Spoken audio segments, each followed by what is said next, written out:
আওয়ামী লীগের এই সময়টাকে আমি বলি আওয়ামী জাহিলিয়াতের সময়। আইয়ামে জাহিলিয়াতের সময় যেভাবে বিশৃঙ্খল পরিবেশ ছিল, গুম খুন হত্যা নিপীড়ন নির্যাতন ছিল, ঠিক একইভাবে এই আওয়ামী লীগের সময়ও আওয়ামী জাহিলিয়াতের সব অপকর্মগুলো সেখানে বিদ্যমান ছিল।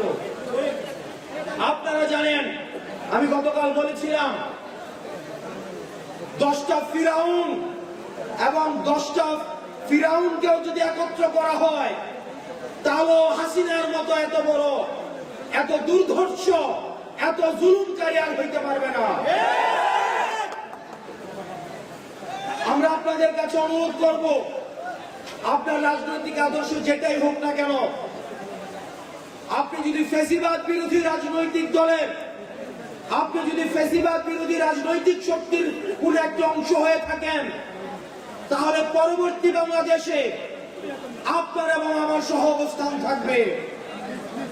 কিন্তু যারা ফ্যাসিস্ট আওয়ামী লীগকে কোনোভাবে পুনর্বাসন করতে চাইবে, যারা ভালো আওয়ামী লীগ এবং খারাপ আওয়ামী লীগের যে বয়ান এখন মার্কেটে আনতে চাচ্ছেন,